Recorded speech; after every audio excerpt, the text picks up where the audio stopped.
Yeah, yeah. And I burnt that channel. Sinister grifters with a snake oil grin, voracious virtue signalers cashing in. False PIs, they're fixing the game, pointing fingers, but they're all the same. Innocent creators, moms with a cause, digging through the chaos, exposing the flaws. We're hunting for clues, untwisting the lies. Who's driving this shit show straight to demise? Convertibles roaring, cliffs in sight, like Thelma and Louise on a forever ride. They sail into YouTube fame, the crash is in sight. We're all on the ride, no brakes, no trust. Popularity is the spark that'll burn their channels in the dust. It'll burn their channels in the dust. Dust. Hey, Skitty Nona. How are you?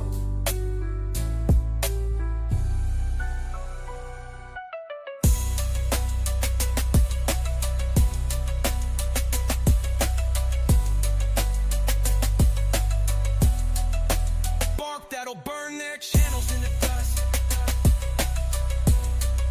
Spark that'll burn their channels in the dust. Dust. It's in the dust. That'll burn their channels. It's in the dust. That'll burn their channels. What's in the dust, the dust, the dust, the dust, the dust, the dust. We're all on the ride, no brakes, no trust. Popularity is the spark Hey, that'll burn Jeanette. their channels in the dust. Dust. Dust. Like you, Morphew. And can I say something, Barry Morphew? Yeah. You are looking lovely. And You burn should that fit in channels. just right It's in the dust. with the other prisoners in the jail. Sinister grifters with a snake oil grin. Voracious. All right, I could listen to that all day long. I love that song. Okay, enough of that. Now then, so here we have one Barry Lee Morphew. You can see him, the year 2025. What do you think? Do you think that trailer living is doing very well, living in a little camper behind a biker bar? Is he at his best, do you think? Yeah, Barry's looking pretty rough. In fact, if you're a cowboy, horsey kind of person, we would say that Barry looks like he has been rode hard and put up wet. Meaning you rode your horse, they're all lathered up and hot and sweaty, and you just put them in the pen and you don't brush them down and clean them and, give them the care that they need. Then they are some pretty sad looking little animals, when you come around and all that nasty foamy sweat has dried. So, yeah, Barry's looking kind of scraggly, right? I can't help but notice that he's formed a new wrinkle in his forehead. Like we can almost count Barry's age by the number of wrinkles on his forehead. Or we could use the wrinkles on his forehead to count how long it's been since he killed his wife. So there's that too. It's almost like the scarlet letter right there on his forehead for all the world to see. So there he is. And the reason that I did this thumbnail is because it shows so well what guilt will do to a person. This first picture on the left, when he was originally arrested, he looks scared, right? You look at his eyes, you look at his face, that's fear. Looks like a little rabbit in a corner. He was scared. He was afraid. He didn't quite understand or know what was what was in store for him, what would happen. He was being taken out of this, multi-million-dollar home in the middle of heaven. And he wasn't quite sure what happens when someone goes to a jail. He knows now. And when you see the photograph, the mugshot that he got yesterday morning, he knows what's in store for him. And he's not pretending. I think the first mugshot, the first time he was arrested, I think he was still believing that the narcissistic motivation inside, the sort of gaslight and fawn affection, and kind of get people to like you and get people on your side. I think maybe he was still thinking that that might be a thing, and so he was just trying to be cooperative to the cops. And you could really kind of see, hey, I'm scared. My eyes are open big. I'm kind of pulled back a little bit, thinking, holy crap, what's going to happen next? But the dude on the right, Mr. Morphew, yesterday, he knows those cops don't give a shit. He can pretend to be nice and friendly and cooperative. They don't care. They don't care. They've seen it all, Barry. They've been manipulated by the best among us, and you ain't it. So don't waste your time trying to get anybody on your side. Not happening. And I think that's what you're seeing. He's not trying to pretend. He's letting the anger out. He's looking at that like, you know what? Screw you guys. To hell with you guys. I don't care. Now, there's some interesting, did his lovely girlfriend move to Arizona with him? I don't think so, Jackie. I think he's been in a camper behind the biker bar. There's been video, a couple of times there's been video that have come out from people that are eating at the restaurant. And one of the videos, he met up with his younger daughter, Macy, and he was very happy, smiling, feeling great. It was a little bit creepy. I'll end up showing that, going over that. The other time, he was introducing himself to a very beautiful woman. He was introducing himself, and when he introduced himself, he said that he was Lee Moore. Excuse me? Your name is Barry Lee Morphew. So is that where he got the Lee Moore, right? Barry Lee Morphew, Lee Moore. But he introduced himself with a moniker that is absolutely not legal. It's not on any document. He's never used it before as an alias. He just pulled it out of thin air, which makes you realize that he's aware kind of the notoriety of his name. But more so than his name, did he think that somebody was going to look at him and go, oh, yeah, you totally look like everybody else? No, he's got a very distinctive look. He's attractive. Well, he was a very good looking man. But trailer life, camping life, biker life in Arizona hasn't been kind to Barry. And so, yeah, he's not so handsome now. But when he was originally arrested, he was a handsome guy. So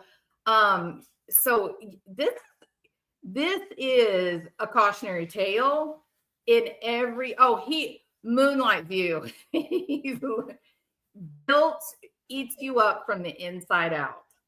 It eats you up from the inside out. So he may have been living free in his little camper with the biker, tough guys, but no, he's living with the guilt. He knows what he did. And think about this. The reason, in my opinion, the reason that Suzanne Morphew lost her life is because he was trying to keep his empire together. He had squandered his money. He had destroyed his company. He had destroyed his professional reputation. And Suzanne was sitting on a big chunk of inheritance, nearly $500,000 of inheritance money that he had no right to. He had zero right to her cash, and he was basically kind of destitute at that point.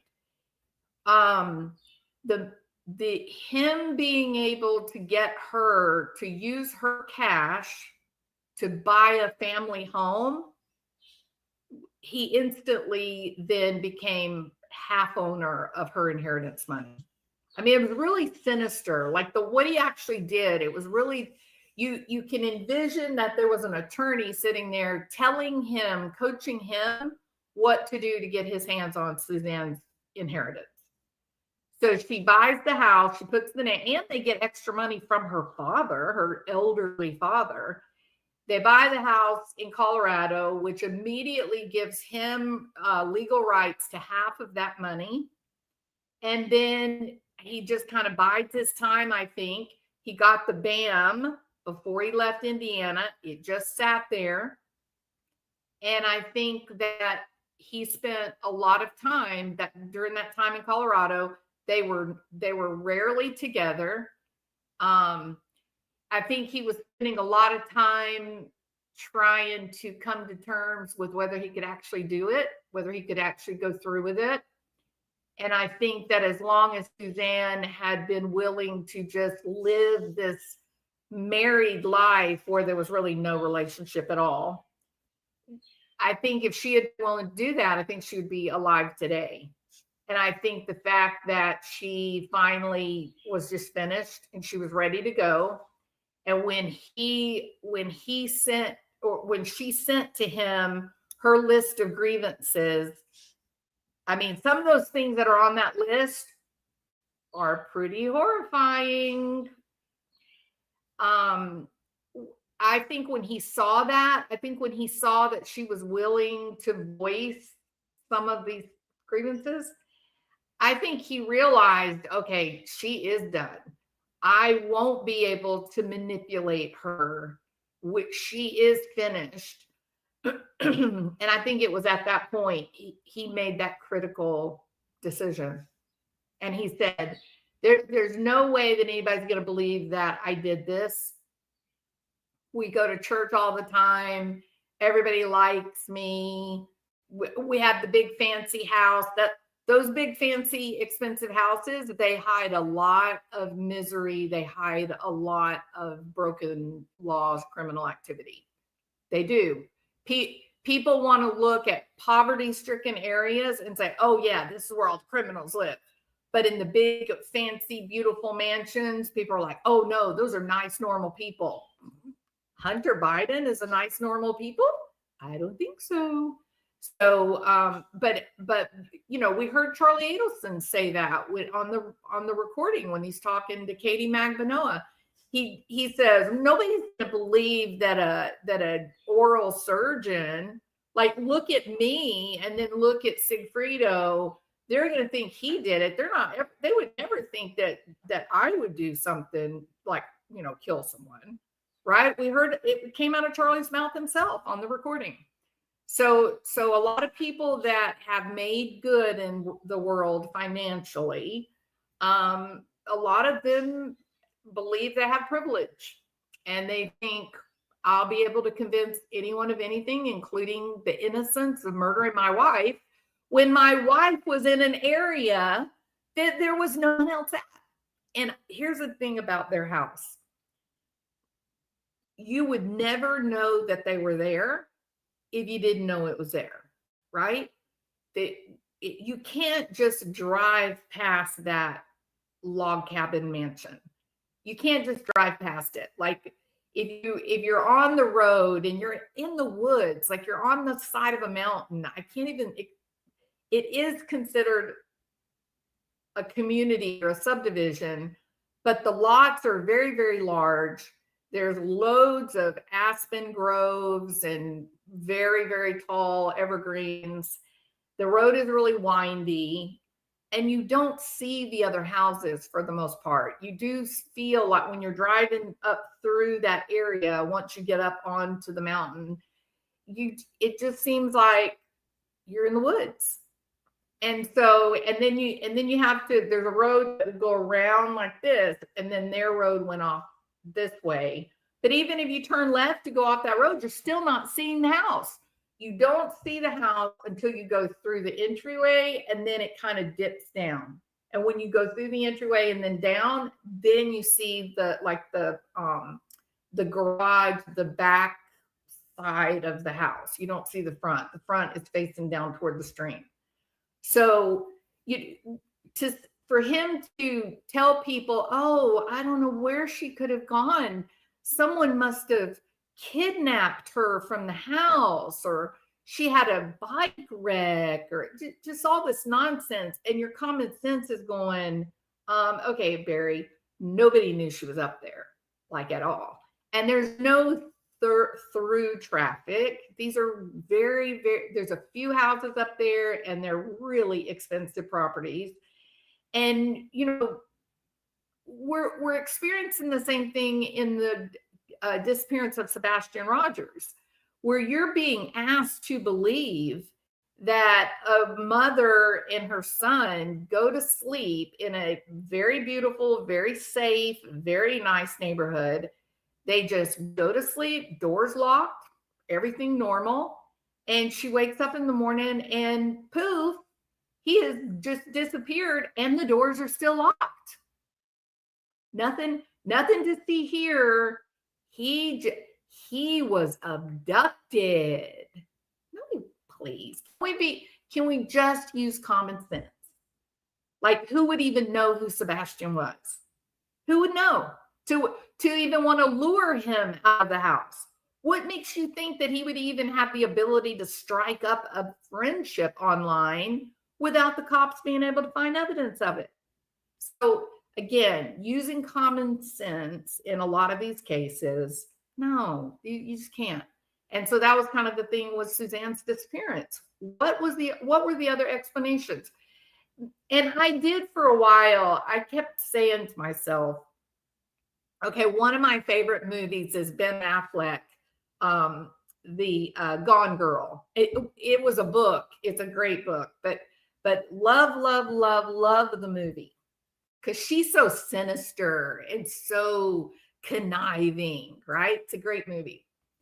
And so when this was happening to Barry, I just kept thinking, what if we're wrong? Like, what if we're all wrong? And she really did take his money and take off to Belize or wherever. Where was it supposed to be? Ecuador? I don't even remember where it was supposed to be now. Anyway, I kept thinking, what if we're wrong? What if she is a real life Gone Girl? I mean, that would be cool, right? That would be cool that there would be an abusive man and the wife would be smart enough and resourceful enough, kind of like Sleeping with the Enemy, right? That same story, that she would be smart enough to engineer her own disappearance with cash to make it work. Okay, so it was Ecuador. There you go. Thank you, Team DC Dear. That would be a cool story. So I would go through periods of time and I would kind of be going, maybe that happened, and keeping my fingers crossed and thinking that's going to be cool when she pops up again and she has her story to tell and everything's okay. But the more I watched and I was really kind of paying attention to like the girls, and the more I watched and they did the interview with her sister and her friend, and I said, no, you wouldn't. A woman would never do that. She wouldn't just disappear, let her closest friends and loved ones think that she was dead for how long? Not just a couple of months, but years. A woman wouldn't do that. Well, let me be specific. Not a woman like Suzanne with the lifestyle that she had and the history that she had with cancer treatment and all that. She just wouldn't have done that. She wouldn't have wanted to put her loved ones through that kind of misery, right?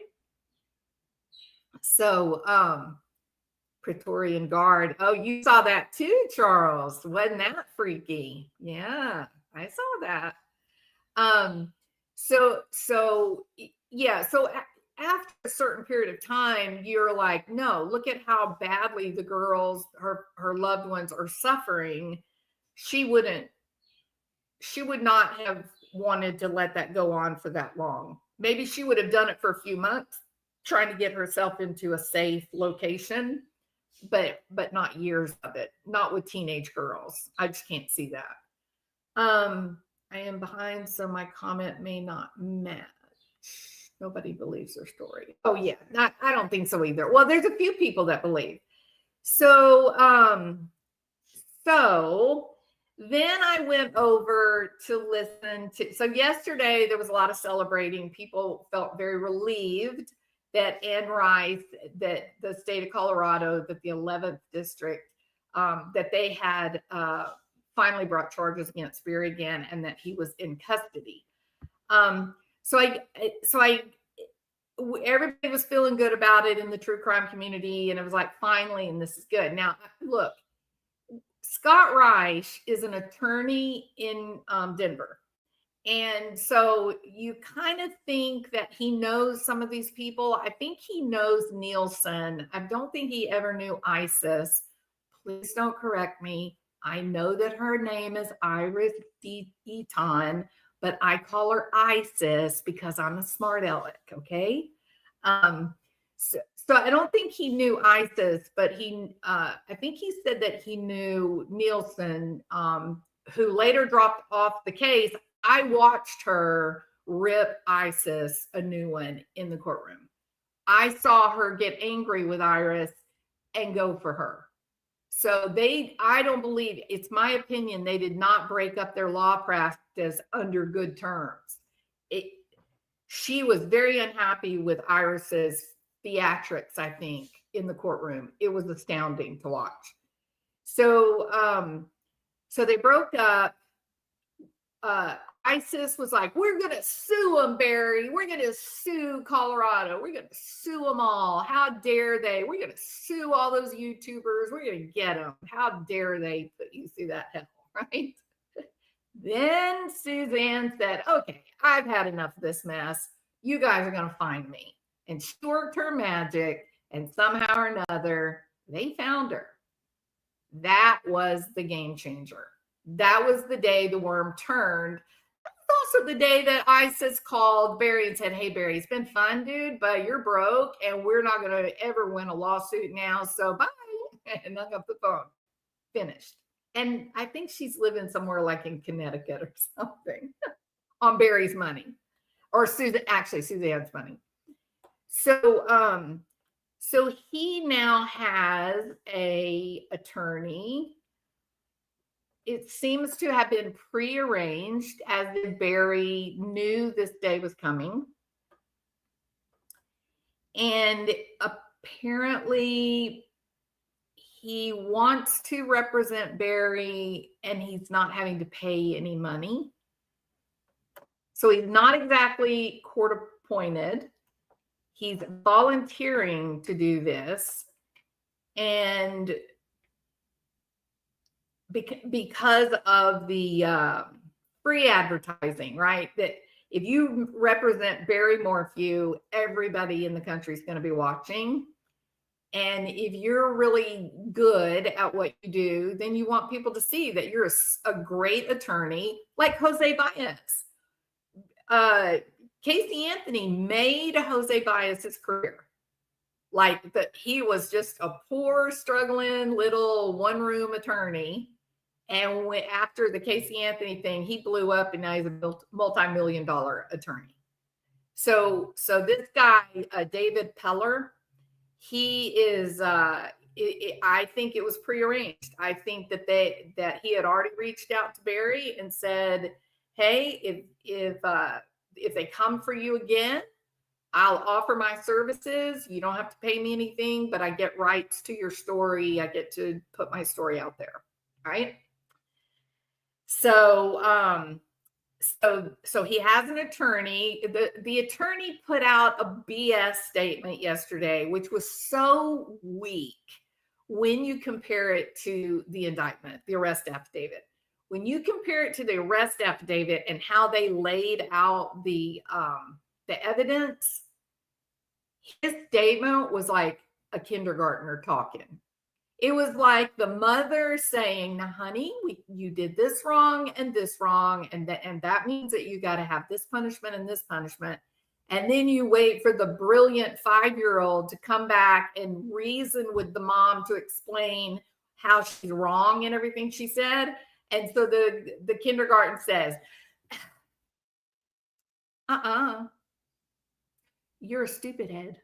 Okay, that is about how impactful David Peller's statement was. David Peller's statement was, they don't have any new evidence. No, David, they have a whole entire body.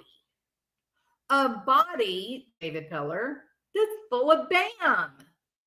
And your boy Barry, he's the only man in Colorado not connected to parks and wildlife and taking care of nuisance animals who has BAM. So, what do you mean there's no new evidence? How do you explain that? So, his answer was there's no new evidence and it's all the same and Barry's gonna win. And that's it. Yep, that's it. And I don't know how this human says there's no new evidence when now you have a body. Previously, you didn't have a body, and now you have a body. What do you mean there's no new? It's the ultimate evidence, buddy. John O'Keefe, the thing that made me fully believe that Karen absolutely did not kill him was the evidence that John O'Keefe himself brought to the table. His body, the injuries upon his body, the lack of the stomach ulcers that go along with hypothermia. He is the evidence that won the case for one time for me. And the same will be true of Suzanne. She is her case. She is the evidence. She is driving this. So yeah, you go on with your bad self, David Peller. Go on with your bad self and see how things turn out. I think this is good. You are going to rue the day that you tried to defend Barry Morphew. I believe that in my heart. Okay, now then, why Scott Reich up here? Well, because Scott Reich has been a little hesitant to embrace the hate. Okay, you can tell when he talks about this case, even years ago, you can tell that he's kind of like, well, it's the evidence kind of sketch, I don't know what they're going to do, I don't know how this case is going to go. And so when he was released, when the charges were dropped, he was kind of vindicated, right? It was like, yeah, see, I told y'all it wasn't going to go anywhere. And now we're in 2025 and we have a new arrest.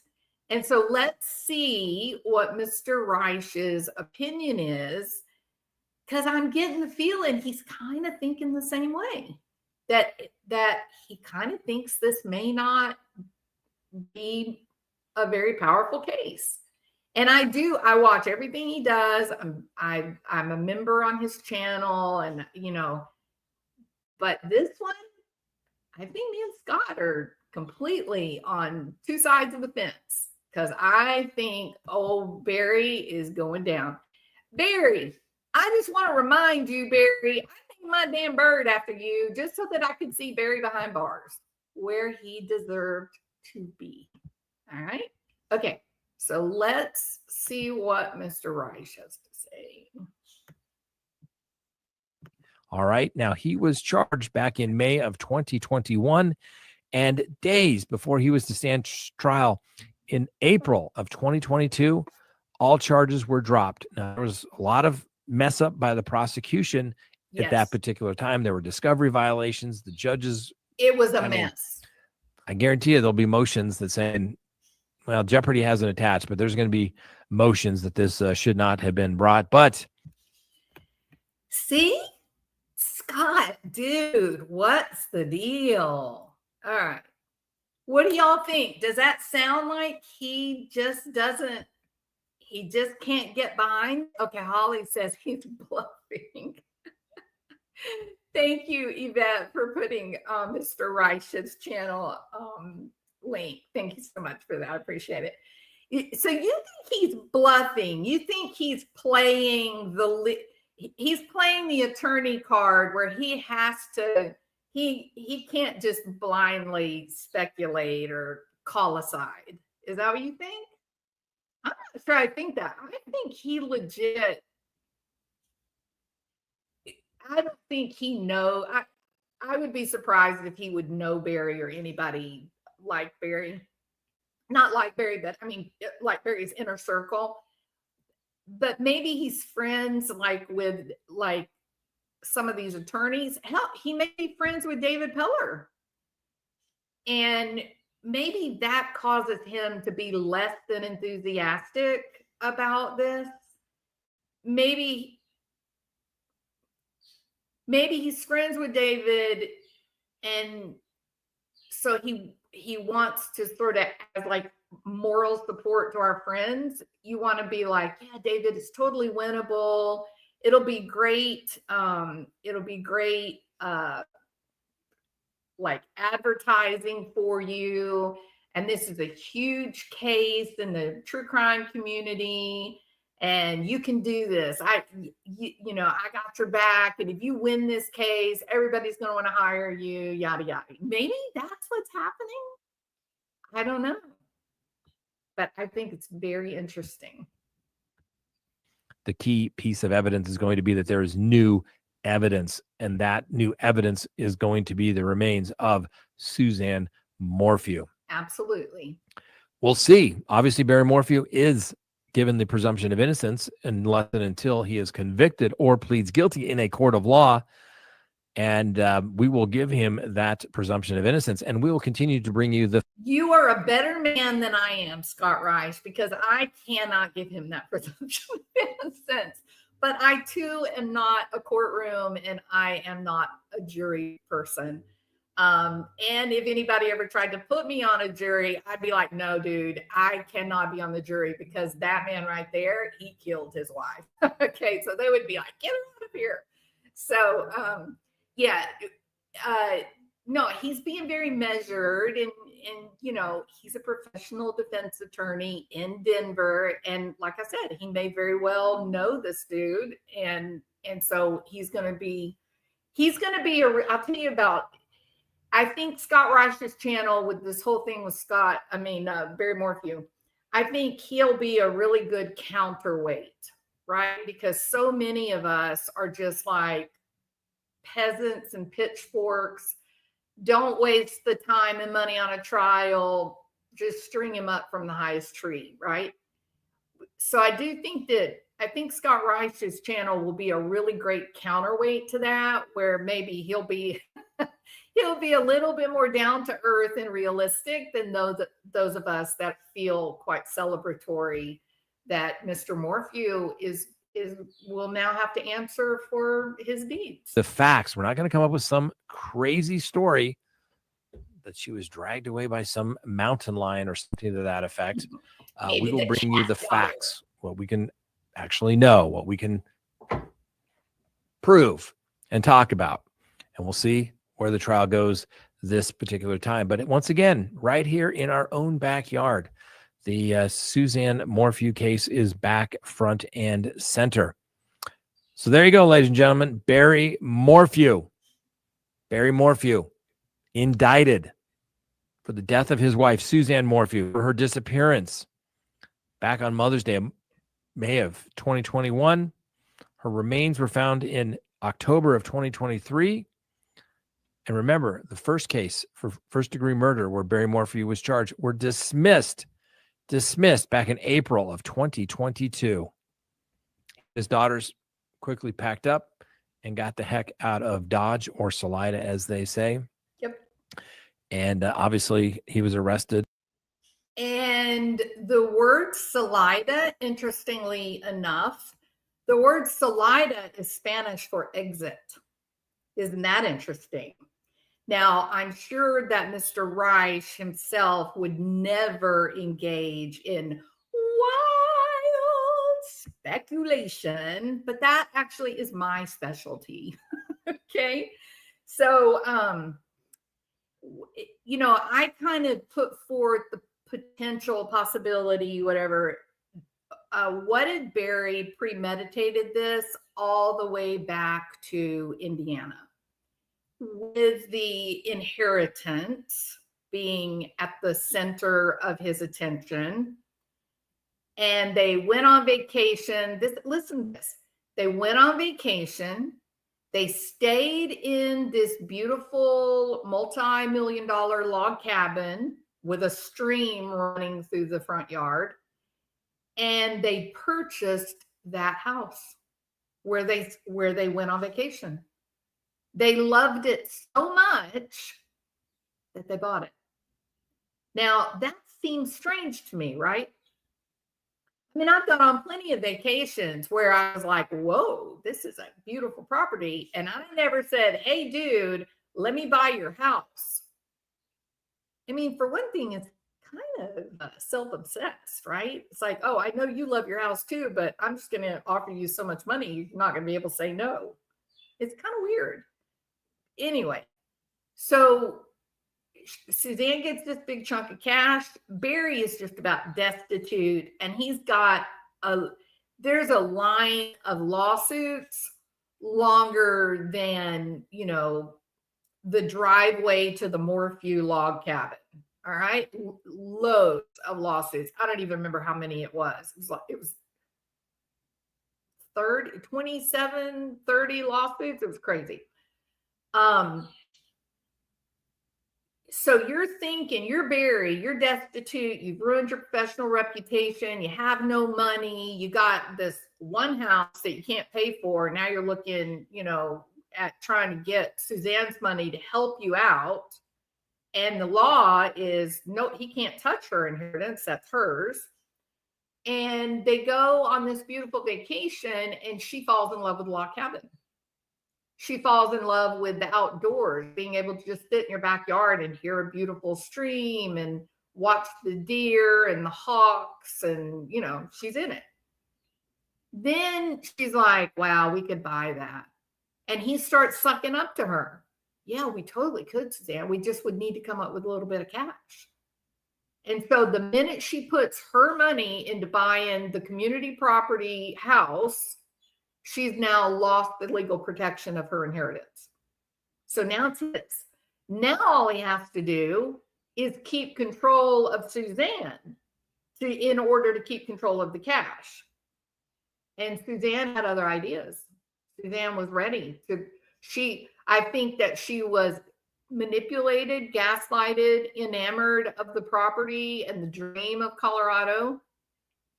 I think Barry played that up because he could see an avenue to legally getting his hands on her money. I mean, let's be honest. How long did it take him for him and his older daughter to have her declared dead so that he could take over her accounts? Oh, it was shocking. It was so fast. So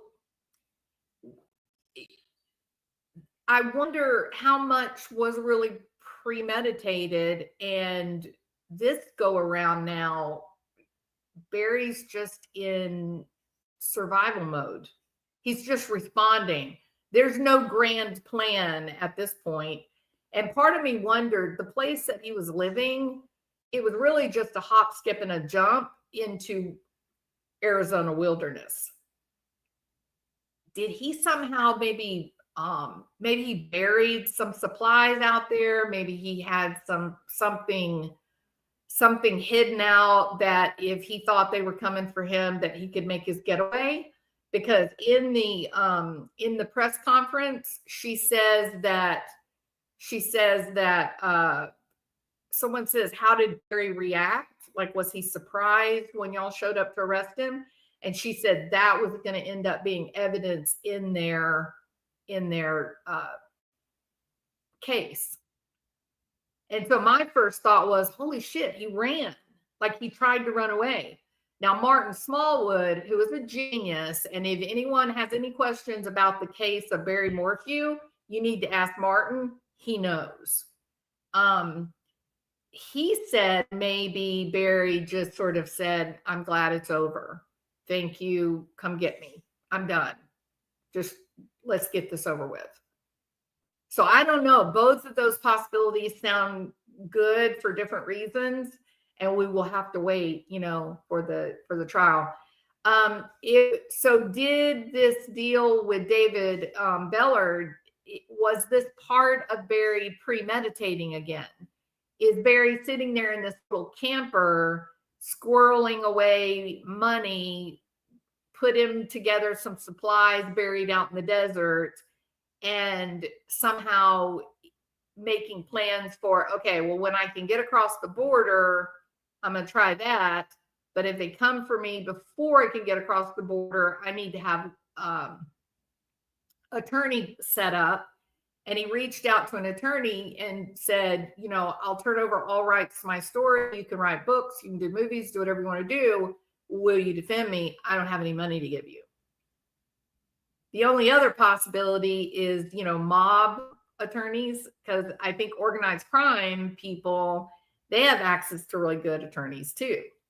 So I do find, yeah, I think he may have been trying to, you know, finagle a bug out situation, and he just wasn't there yet. But boy, he's mad as hell in that picture. And Barry, you got bedhead, dude. You look terrible, like awful. And for somebody as self-obsessed and narcissistic as yourself, I'm sure that you're very unhappy that they said, no, Barry, you can't brush your hair. Maybe that's what he's so mad about. Maybe he's like, hey, before you take my picture, can I at least brush my hair so I can look nice? They said, no, Barry, no hairbrushes for you, buddy. And we're about to take all your clothes and put you on the sidewalks. Okay, I'm having way too much sadistic delight out of this whole situation. I got to get it under control, lady. Okay. I don't think a narcissist like Barry would ever say he's done. Come get me. Just my opinion. Barry's way too evil for that. I wonder if he had been abusive. Oh, totally. Yeah, I'm certain of it, Holly. Yeah. So one story that we know, Suzanne said that so they had an argument, and somehow she ends up in the closet, backed into the corner, right? So she couldn't get away. So she's backed up into the corner, and Barry is like standing in front of her, like crying or freaking out. And he's got a handgun, and he puts the handgun not up to Suzanne's head, but to his own head. He's got the handgun up to his own head. She's backed into a corner. He's crying and, you know, all messed up. And he's saying to her, this is what you want, isn't it? You want me dead, isn't it? I'm going to do it, Suzanne. I'm going to do it. I'm going to ask you, is that abuse? Because Barry walked away. He didn't pull the trigger. Why did he do it? To scare her to death. I would be willing to bet anything there were no bullets in that gun. Reminds you of Brad Simpson. Yeah. I mean, I'm not going to argue with that. He might say, come get me with strategic planning. Like do your worst. It is absolutely abusive for a partner to threaten SUICIDE. It is classified as abuse. So if your partner controls you by saying, you've driven me over the edge, I'm gonna just KILL myself, I'm done, that you are being abused. That is manipulation. Those are heavy bags of guilt, right? Hanging low underneath those pretty blue eyes. Oh, yeah. Barry's had a rough time. Barry's had a really, really rough time. He's also incredibly thin. You know what I mean? If you look at him, you can see super, super thin. His face is almost gaunt. And you got to, ask, is that stress and he's just not able to eat? Maybe that is cocaine. It is rumored that Mr. Morphew likes a little toot or two off the silver spoon. He is at one with Stevie Nicks in her earlier days. Look, you have a bad cocaine habit if Joe Walsh says, man, you party too hard for me, I'm out of here. That is your first sign that you are partying hard. And Joe Walsh, in fact, did break up with Stevie Nicks because, he said, if I stay with her, I'm going to end up dead. They were both doing the cocaine, and so they had gotten really deep into it. Please tell me about the daughters and Shoshona, Shoho, the show pony. No, I think they're done. I think it's finito. And he took off to Arizona, and he lives in a little camper behind I'm calling it a biker bar. Can I be fair here? Let me be less dramatic and be accurate. It's actually like a really it's like kind of like a touristy destination kind of restaurant. And it is also a biker bar.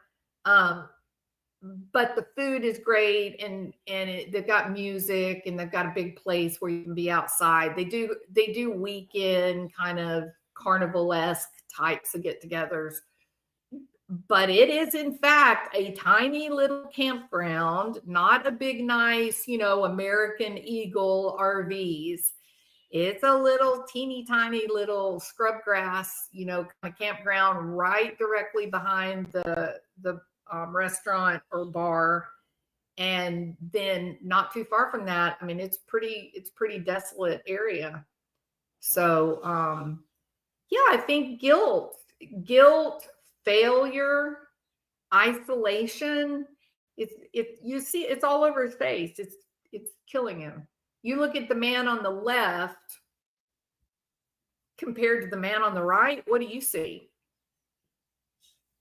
I mean, it's terrible what guilt will do to you. Oh, Harley, it's in my notes. It's been years since I, like had all of that and was like reading it and stuff. So I don't recall. If I sat here a minute, I would be able to remember it.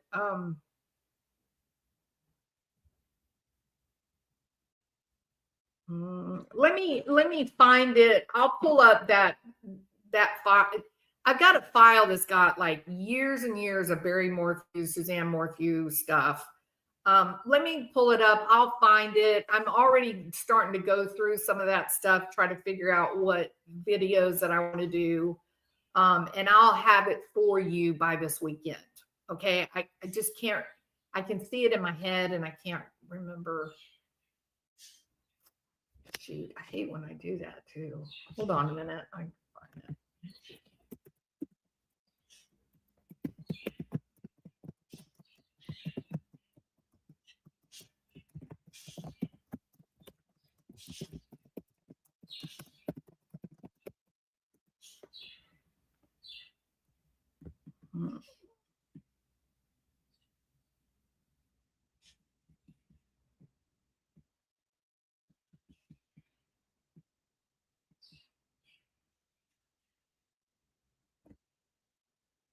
Yeah, it's not coming up fast enough.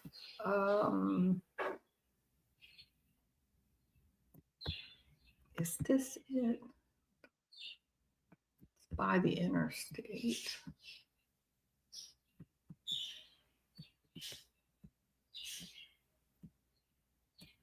Oh, that's not it. Yeah, let me get into my own documents and find it instead of just trying to Google. I'll get it for you. I got it. I'll save that. Jules, you need to play your chipmunk song as an outro. You know what I need to do, Yvette? I need to save it into a different platform so that I can upload it into StreamYards. The way that I play it now is to just to play it off of my channel, but hang on, I'll do it. I love my chipmunk song. The other thing I'm going to do this weekend without fail is I'm going to write a song for Barry Morphew, because we're going to need a good intro song to cover the Morphew trial and all of this that's about to bust wide open. And we want something, something that matches old Barry. And look, I've had people before say, how can you make fun and laugh? This is no joking matter. Don't you know how serious crime is? I do know all of that, and I respect your very somber, heartfelt need to give it the respect that it deserves. But I'm a psychologist, and I see it a little bit differently. And part of the way that I see it is these people, these criminals like Barry, they use fear and intimidation to control other people, correct? So they use fear and intimidation to control others. And when people bow down to their intimidating behavior, then they feel empowered. They feel good about the fact that they were able to scare you. And there's nothing that a narcissist hates more than to be made fun of. Narcissists really, really hate to have their mask ripped off. They hate it when people know that they're really just weak, ineffective people, flawed people. So my way of dealing with them, where they have terrorized people, murdered people, my way of dealing with it is to take their power away. I'm not going to give them more power by being afraid of them or building them up in their mystique and their reputation. I'm not going to treat Barry Morphew like he's some accomplished, Ted Bundy-esque killer. No, I'm going to treat him like he's a clown, like he is. He literally watched a YouTube video where a girl talked about her underage sexual experiences. That was his choice for viewing pleasure. He is a creepy joke of a human being. So I'm going to make fun of him. I'm going to take his power from him. And I knew that he watched my channel. And so that was another reason that I made these videos making fun of him, because I knew he was watching. It was really going to make him uncomfortable. And that makes me a happy person.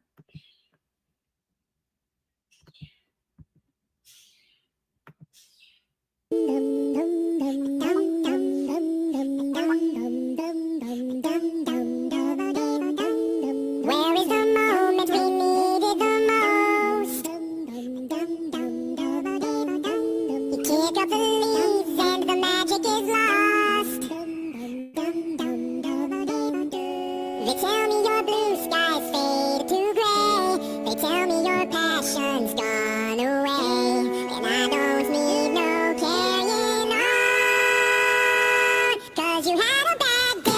You're taking one down. You sing a sad song just to turn it around. You say you don't know. You tell me don't lie. You work on a smile and you go for the ride. You had a bad day. You see what you like. And how does it feel for one more time? You had a bad day. Oh, you had a bad day. All right. And there's Isis in all of her lovely glory. Okay. I actually did that when they found Suzanne's body. When they found Suzanne's body and they made the announcement, I made it like poking fun at Barry that whoa, the minute he heard that they had her, he knew it was over. That was it for him. He knew it. The minute they found her, it was a done deal. And so that was the video I made the day that she was found to make him uncomfortable. So now we need another one, don't we? We need a new song. We need a new video just for old Barry. Barry is behind bars. Y'all help me celebrate. I want hashtag Barry behind bars. Make my bird famous. Hashtag Barry behind bars, and then we'll be done today. Barry behind bars. And we'll play a little bit of Joe Walsh kind of music, I think. Are we gonna play it? Why isn't it playing? Here we go. Woo! I got you, Barry. In my chair late at night, watching crime unfold under the Hashtag Barry from the Bars. darkest corner, stories unfold. True crime jewels, she's brash and she is bold. On the YouTube screen, we're digging deep into the mysteries that never sleep. From missing kids in Tennessee. And Rochelle, thank you so much for your membership. 45 months. You are amazing. Thank you. True crime jewels got what you need. I really, really appreciate you. Everybody, thank you, Rochelle, for being a member. 45 months. You're amazing. Every clue, every twist and turn. In the world of crime, there's always more to learn. On the YouTube screen, we're digging deep into the mysteries that never sleep. From Christopher's anger to Stephen Fisher's lies, the truth is calling and justice won't be denied. So grab a seat, don't miss a beat. True crime jewels on the YouTube streets. Woo! Lights are low, suspense is high. We're chasing It truth. runs We spot everywhere. every lie. Singing Step praises into the today to darkness, hold Anna. on tight. Two flashlights out there in the dead of night. On the YouTube screen, we're digging deep. Barry Morphew's case is high. A boy in Tennessee. Yeah, Barry, you even got included in that song, big guy. From the coldest cases to the ones that shine. True crime's calling and we're taking the time. So grab a seat, don't miss a beat. This true crime jewels got what you need. We're always watching Barry and waiting for the truth. In the world of crime, we discuss the truth. So hit that play and join the ride on this true crime journey. Join Jewels of Thought and our gemstone family. Yeah, Barry, you got included in the song, buddy. We were waiting on you, and everybody was like, hey, why do you keep talking about Barry? Barry's obviously innocent. Why do you keep bringing it up? Because I knew they were coming for you. I called it. I said you were going to get arrested in March of 2025, and I missed it by a couple of months, actually by about 4 weeks. So, booyah, Barry, goodbye. There won't be any drop charges this go around, Barry. No drop charges. They got you. That arrest affidavit is so tight. It's a thing of beauty. All right. I hope you guys have a very happy Saturday afternoon. I'm literally off today. I don't even know how long it's been since I had a day off. Sincerely, I have no idea. I am off.